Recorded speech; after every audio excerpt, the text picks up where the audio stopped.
Estamos llegando a las 9 de la mañana y ustedes ya lo saben, la semana pasada comenzaron las clases en escuelas y liceos de todo el país con la implementación en este 2023 de la transformación educativa. Para saber cómo ha sido ese inicio, también los paros, en qué medida han incidido, recibimos a la directora de secundaria, Jennifer Cherra, que le agradecemos que nos acompañe. ¿Cómo le va?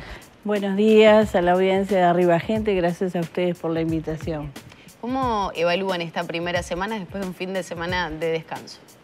Bueno, ha sido una buena semana. Más allá de que, como tú decías, bueno, hubo paros, comenzamos con un paro el lunes 6, decretado por ADES Montevideo, pero ese paro tuvo bajo acatamiento porque paró el 36,5% de los docentes en Montevideo y el 62,5% de los docentes asistieron a trabajar. Y desde el punto de vista de los funcionarios se adhirió solamente el 6% y el 94% de los funcionarios estuvieron allí. Nosotros estuvimos recorriendo, mi compañero de tareas, Oscar Yáñez, recorrió liceos del interior del país, a mí me tocó recorrer liceos de Montevideo y bueno, y allí nos encontramos con un gran trabajo desplegado por las comunidades educativas, por los equipos directivos, los adscriptos, todos los funcionarios docentes y no docentes del liceo, con carteles de bienvenida, con actividades para fortalecer lo que es la interrelación y la convivencia, y realmente tuvimos una muy buena impresión de lo que fue el comienzo de cursos, a pesar de esa situación que se dio. En el resto de la semana, obviamente, la actividad continuó con tranquilidad. Nosotros también estuvimos recorriendo en un día que no había paro, estuvimos visitando el Liceo 29. Allí gratamente nos encontramos con actividades de integración para los séptimos años, los octavos años, de profesores de distintas asignaturas. Los jóvenes estaban contentos de participar en esas actividades, así que hacemos una evaluación positiva. Obviamente el miércoles nos tocó un nuevo paro, donde se vio claramente que solo adhirieron el 31% de los docentes y el 69% concurrió a trabajar. Y después, con respecto a funcionarios, se adhirió el 22% y el 78% asistió a trabajar. Eso, o sea, nivel... Está hablando ahí del 8 de marzo, el paro del 8 de marzo. ¿Cómo afecta un comienzo de clases, además, con un comienzo de reforma educativa también? El hecho que, bueno, Montevideo el primero, el lunes, en el interior del país no hubo, el miércoles con el paro del 8 de marzo, más allá del bajo acatamiento que usted está mencionando, pero ¿cómo puede llegar a afectar la estructura cuando, bueno, se había hablado acerca de dudas, se había hablado acerca de problemas de implementación? ¿Qué fue lo que se pudo evidenciar en ese sentido? Nosotros, al iniciar el año, tenemos la existencia de un módulo introductorio que aplicamos durante lo que fue la pandemia, 21-22, y que lo hemos dejado, que está dentro de la transformación educativa, por lo cual las acciones de bienvenida en los centros ya estaban coordinados por los docentes, obviamente por toda una serie de actividades que secundaria desarrolló durante el mes de febrero. Yo quiero comentarles que hubo tareas de tutoría de los profesores con los alumnos, hubo exámenes, hubo una reunión ficta producto después de los exámenes de cómo se dieron, inscripciones y demás, y además hubo muchísimas salas de los inspectores de asignatura con los profesores a través de nuestro canal de YouTube. De hecho, tuvimos 58.543 visitas y en este mes hemos tenido 4.000 suscriptores más a nuestro canal de YouTube. Entonces, todo fue pensado, planificado. Los docentes ya se habían reunido en coordinación para ver cómo iban a hacer el proceso de bienvenida. E incluso les comento que para aquellos directores que comenzaban su actividad este año lectivo en otro centro educativo, el cambio de actividades se dio antes. El miércoles 28 de febrero se presentaron los inspectores, hicieron el cambio, digamos, de designación. Y el jueves 1 los nuevos directores comenzaron su actividad en el nuevo centro para ya estar el 6 recibiéndolos con otra dinámica. Las actividades ya estaban programadas, de hecho se hicieron. Comentarles que nosotros arrancamos con 308 liceos y que en definitiva el paro del 6 solamente se circunscribió a Montevideo, porque todas las demás comunidades del interior comenzaron con normalidad. Nosotros hemos recibido fotos de todo el interior del país en un trabajo que vamos a estar ahora colgando en nuestra web. Y realmente hemos visto las caras de alegrías de los jóvenes, el estado de limpieza de algunos centros educativos, que veías en perspectiva el brillo del piso, los chiquilines jugando, haciendo diferentes actividades de interacción y para promover una buena convivencia. Es decir, la planificación de las actividades ya estaban dadas. ¿Qué pudo haber pasado el lunes 6? Que en Montevideo algunos liceos tuvieran más o menos profesores. Como yo les decía, 36,5 en docentes y 6% en funcionarios. Por lo cual, según los datos de él. Eso según los datos que recaba secundaria a partir de una centralización que tenemos en planeamiento, donde el director contesta, bueno, ¿cuántos debieron asistir? ¿Cuántos verdaderamente asistieron?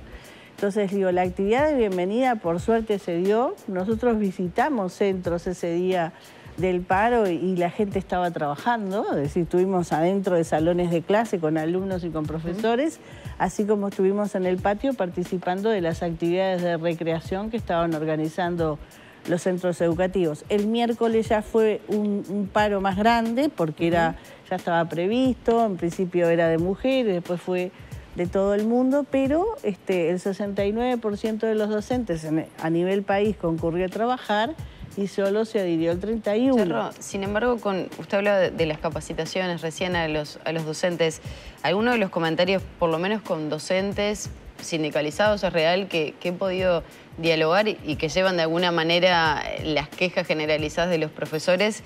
Tiene que ver con que fueron por YouTube, que en muchas oportunidades eran monólogos de inspectores, que no había un espacio abierto al intercambio, al poder hacer consultas respecto a dudas que iban surgiendo, obviamente, en la implementación de un nuevo programa, ¿no? De un nuevo inicio de clases.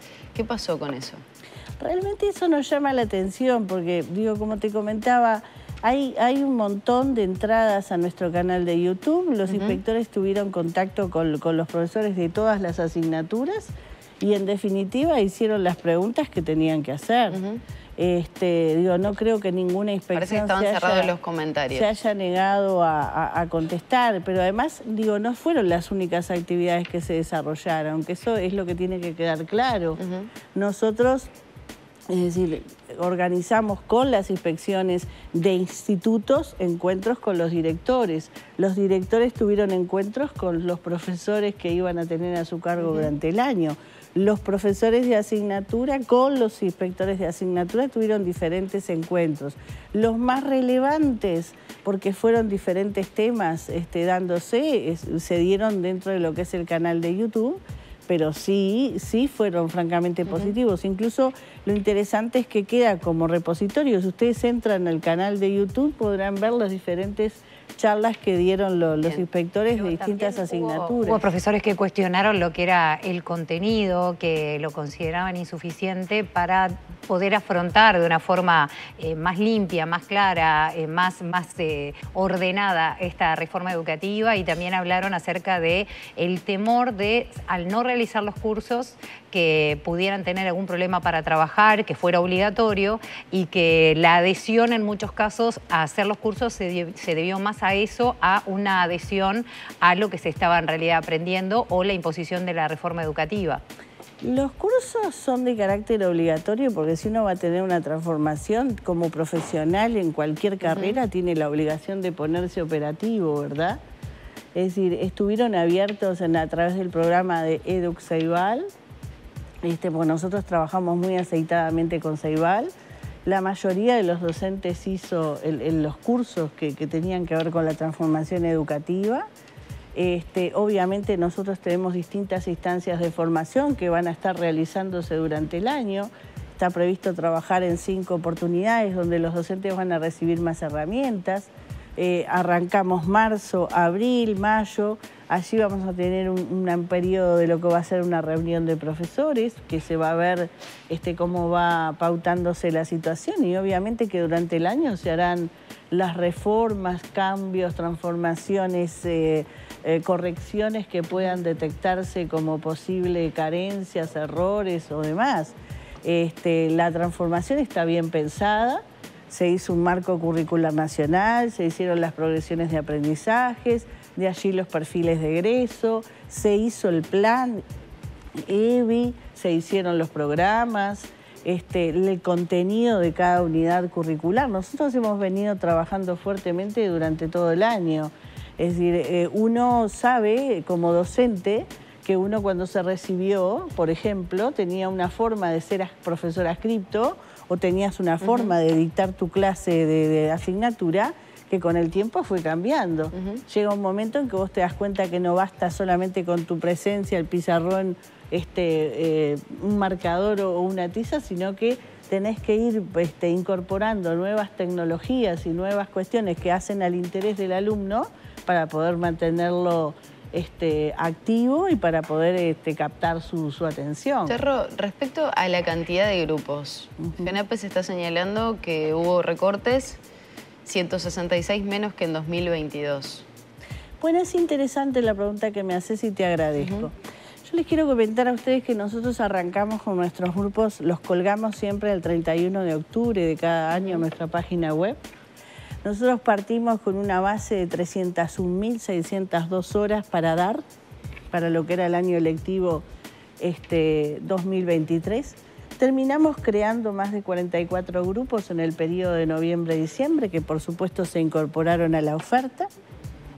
En febrero, en tanto hubo definiciones con respecto a las promociones y demás, se crearon 37 grupos y ahora en lo que va de febrero y marzo se crearon 35 grupos más. Quiere decir que solamente de pique llevamos 116 grupos nuevos creados y habíamos aumentado en febrero a 308.267 horas para dar, lo cual implicaba 6.665 horas más. Y ahora creamos 3.638 horas más con esos grupos y hoy estamos en 311.905 horas a dar. Eso implica 10.303 horas más que en noviembre y diciembre. Dense cuenta que esto implica más trabajo para los docentes, más oferta laboral y sobre todo importante que la semana pasada, y lo podrán ver en la página web nuestra, hemos aprobado dar, que otra cosa que he escuchado que se dice, que se han cortado las tutorías. Secundaria en esta administración pasó de tener 183 liceos con tutorías a tener 307 liceos el año pasado y 308 este año. Nosotros hemos universalizado las tutorías, damos una 3.000 para los de tiempo extendido entre noviembre y diciembre y dedicamos más de 7.000 a partir de abril. ¿No es real entonces que se recortaron 166 grupos? Para 18 nada. Y en una Maldonado. cosa que sí quiero explicar y que la gente lo entienda. Hay algo que se está dando en el Uruguay que es el fenómeno de la baja natalidad. Entonces nos encontramos siempre en los octubres en que tenemos como 100 grupos menos, producto de que son más o menos unos 3.000 alumnos. Y eso se viene sosteniendo en el tiempo, no es de esta administración, se viene sosteniendo en el tiempo porque verdaderamente hay menos alumnos. Igual incluso hay menos alumnos en educación inicial, que los grupos por ejemplo, de 3 años. En Maldonado, que era un departamento que seguía creciendo demográficamente, había tenido más de una decena de grupos que se habían eliminado también en estos últimos años. Nosotros venimos creando grupos. El año pasado creamos 146.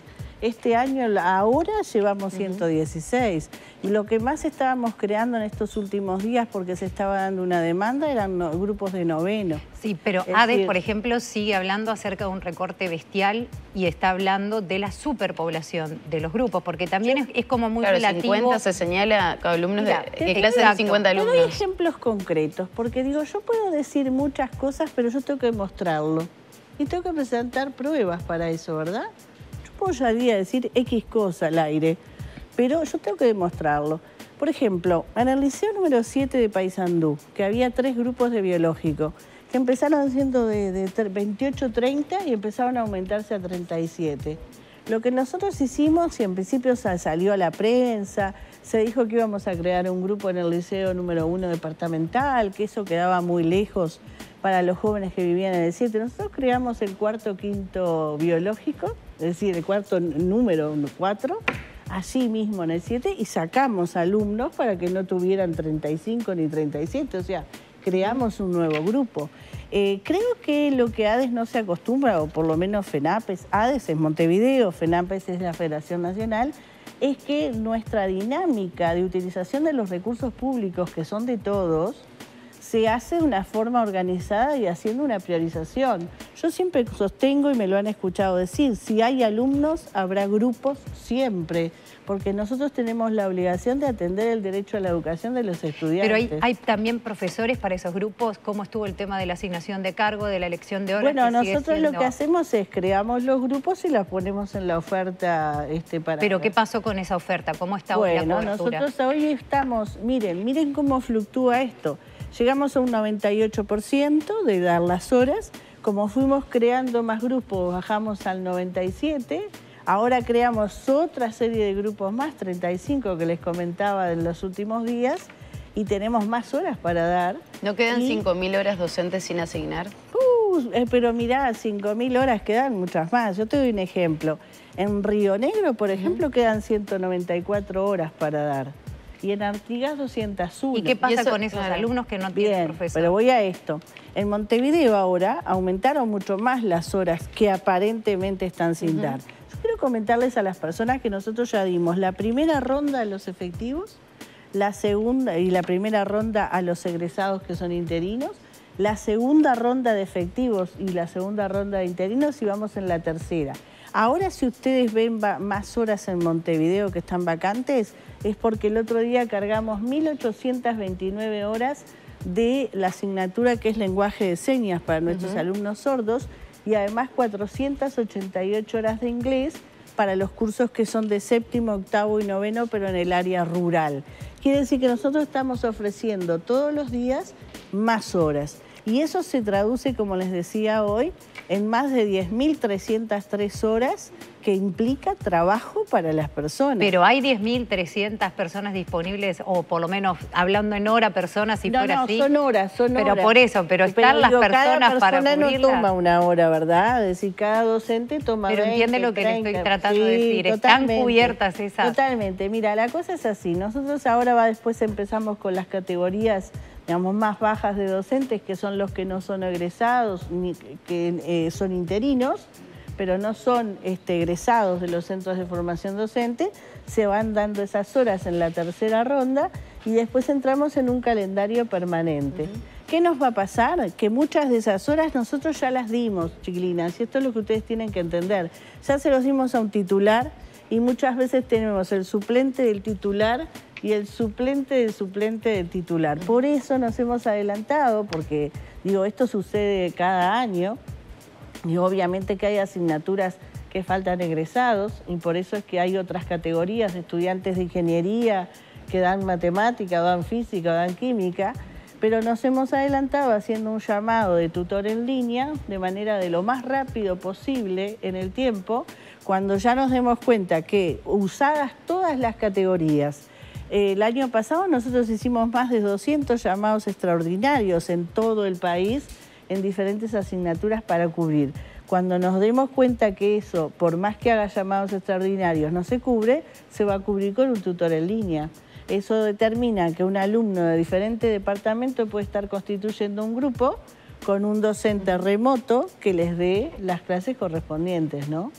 Y además, vuelvo a decir, están esas 6.900 horas que se instauran en los liceos, en este caso, este año, en 308 liceos, con un proyecto contextualizado. Es decir, no son la misma necesidad de un liceo de ciclo básico de uno de bachillerato como de un liceo pequeño, uno grande. Llegaba una consulta puntual respecto al liceo Echar, que hasta 2020 tenía bachillerato, 5º y 6º año, y allí se transformó en un María Espínola, y se señalaba que esos alumnos, por ejemplo, para poder hacer bachillerato tenían que recorrer 200 kilómetros en ómnibus para ir hasta San Gregorio de Polanco o Tacuarembó.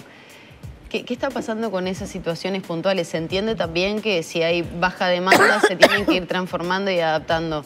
La cuestión es, ¿no se termina relegando a esos alumnos también? Porque hacer 200 kilómetros para un chiquilín de 16, 17 años, a veces capaz que, acostumbrados a los que vivimos acá cerca, no, nos llama la atención. No. ¿Está bien? Estoy de lo más atorada, pero bueno. A veces los montevideanos tenemos el agua en la boca y buscamos el mar.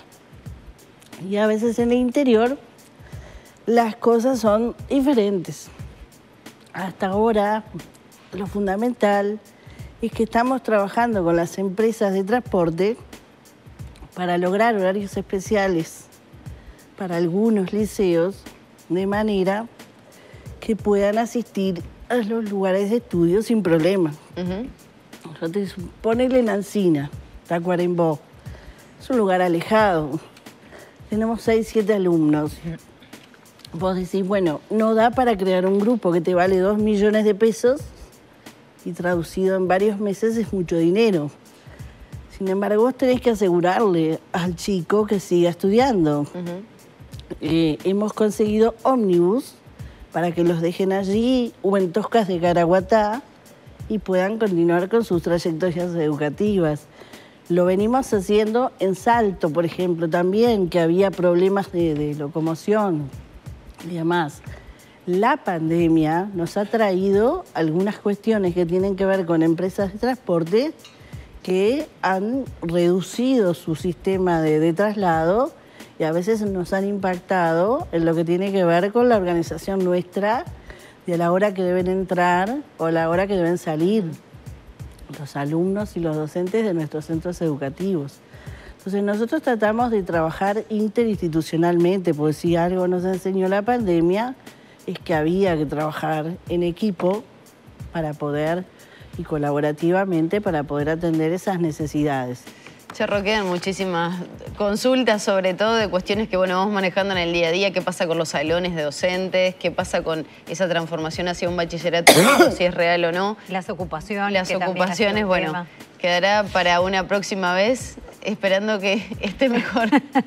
Muchísimas gracias. A ustedes. Muchas gracias. Nos acompañó la directora general de secundaria, Jennifer Cherro, aquí en Arriba Gente.